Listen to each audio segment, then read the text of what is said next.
And joining me now from Tel Aviv to break this down is British political commentator Tom Grass. Tom, the inquiry found that Raab behaved in an intimidating and an insulting way, but he says that it sets the bar too low for bullying. So which is it? Well, it might be both. There is an argument that government ministers have to be able to govern, and that civil servants shouldn't be too snowflakey, as some have now said. And he has to, he has to tell them what to do and be in charge with authority.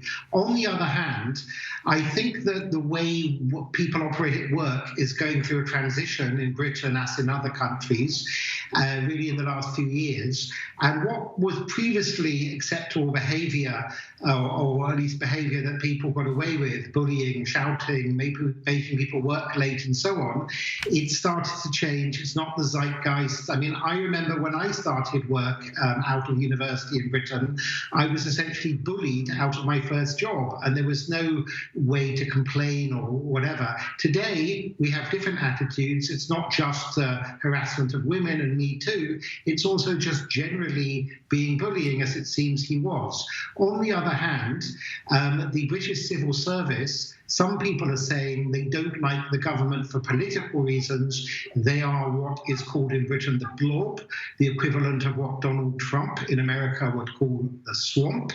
And they say they don't like Raab because of his policies. He was the Brexit secretary. He's quite right-wing.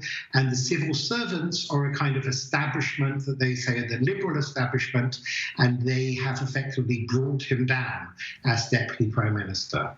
Now, Oliver Dowden is the new Deputy Prime Minister and Alex Chalk, the new Justice Secretary, both positions of which Dominic Raab served. What do we know about them? Well, not so much. Oliver Dowden was the Chief of Staff for David Cameron, who's one of the previous Conservative Prime Ministers. The Justice Secretary, Alex Chalk, I believe is the 11th Justice Secretary since the Conservatives came to power 13 years ago. And I should point out, to remind viewers, that Britain has had 3 Prime Ministers in the last few months, Boris Johnson, Liz Truss and Rishi Sunak, and indeed 5 consecutive Prime Ministers from the same Conservative Party.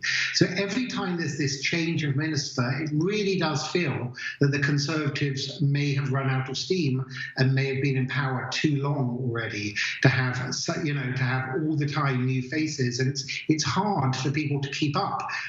You ask who they are and what we know about them, and I think most people don't know very much because it's such a merry-go-round of ministers. It makes even Israel look stable in some ways. I mean, it's just bizarre what a merry-go-round of different ministers there are, constant changes in Britain.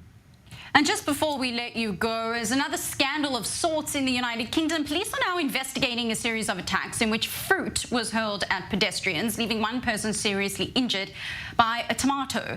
Which begs the question, is the United Kingdom going bananas? Well, we haven't had any bananas thrown yet, and it would be a funny story, but as you said, one person's been seriously injured. I understand 6 other people have been injured, one moderately so.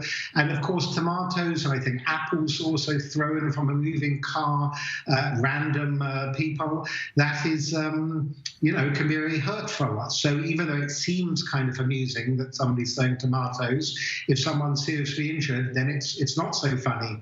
So, and also, by the way, only last month or a few weeks ago in February, there was a tomato shortage in Britain because of the kind of economic problems the country is going through after COVID lockdown and Brexit and so on.